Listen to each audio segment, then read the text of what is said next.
ABC's Shark Tank has been airing for years now. The show is about a group of investors who are willing to use their money on a product that they deem profitable to them. Some entrepreneurs will walk away with the money to help their business, while others walk away with nothing.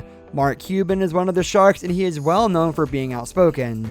He will call you out if he thinks you are a scammer on the show. And in today's video, we will look at 5 times Mark Cuban confronts a fraudster. Before we get started though, make sure you are subscribed to the channel and also leave a like on the video. Now let's get started. One of the things the sharks really hate is when people try to use the show as advertisement for their business. So when Adam Tashar entered the tank in season 7 and introduced his sleepaway camp for adults, Camp No Counselors, to the investors, it didn't take long until the sharks smelled the rat. He was asking for $300,000 in exchange for 7.5% equity stake in his business, but even though the sharks liked the business model of the camp-like resort, none of them were interested in investing.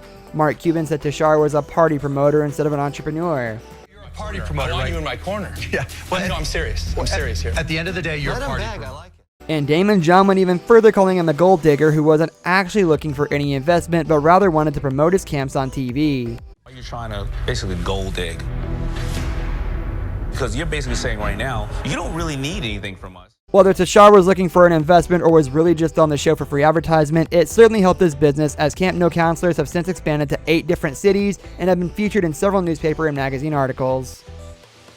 Since appearing on the show in 2012, Ryan Naylor and his ESO watchers have basically become the epitome of scams on Shark Tank. Naylor introduced his timepieces that are built and fused with negative ions, which he claimed to be working against the positive ions we are bombarded with by electronic devices, and thus bring the wearer's body back into balance by restoring an ideal energy field. Here's yours. No thanks. Go ahead. You keep it. It's Dallas Mavericks blue, just for That's you. okay. You keep it. Okay. Thank you. He was asking for $35,000 in exchange for 20% of his company, and the fact that he had sold over 110,000 SO watches in the previous year certainly intrigued Kevin O'Leary. While Lori managed to put the watches to a test, Mark Cuban immediately bowed out, saying the technology was a joke and he was allergic to scams. This is not new. It's been disproven. What you saw was a placebo effect. There's athletes that wear it. It's a joke. It's a scam. It's not real. The other sharks became more and more skeptical too, as Naylor didn't have any tests or data backing the technology up, and Damon then accused him of stealing the design of his timepieces from another company.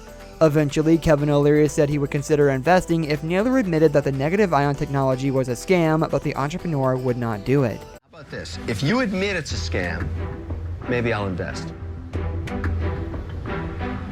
Is it a scam? I don't believe it is. Affirming his belief in the technology and going home without a deal in the end. In season 4, Bill Leons pitched his idea of a website called Revestor, a real estate search engine of the future. He was looking for $250,000 in exchange for 10% equity in his company. Leons claimed to have created an algorithm that would help people invest in real estate, as it allows you to see a house's value in the future. When Leon said customers would pay $99.99 per month to have access to the website, Mark Cuban outright stated he hated the business and was out. You'll give me a little bit of help with your algorithms. Right, you're not using an archaic spreadsheet. I'm going to pay you $99 a month for access to that. Right. I hate that business. I'm out. The sharks appeared to be very skeptical as well, and were confused when Leon said he first targeted first-time home buyers before later claiming he targeted both typical first-time buyers and house flippers. The investors told him that he was speaking from both sides of his mouth and had no business concept, which made him appear to be a con artist. But the presentation you came up with today made you appear like a bit of a con artist. I'm not I'm out. A good inventor doesn't automatically make a good entrepreneur, and Jason Woods, creator of the first electronic-powered bodyboard, Chimera, definitely wasn't the latter. He was asking for $250,000 for 20% of his company, but while the sharks were intrigued by his invention, they thought the position the rider was in looked awkward and were worried about safety. As the pitch went on, the sharks also noticed that Woods didn't actually have a business plan and had invested about $130,000 of his own money over the previous 10 years, but only managed to come up with a prototype. $130,000 over the last 10 years. What did you spend it on? I mean, you could have built prototypes. You could have sold something. He didn't have any customers or even a patent, and Mark eventually said that he was full of crap, while Damon told him that it was the worst pitch he'd ever seen on Shark Tank. I'm gonna give it to you straight. It's the worst pitch I've ever seen. I'm out.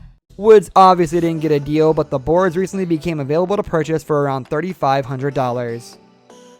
That's all we have for today's video, guys. Thank you for watching and hope to see you next time.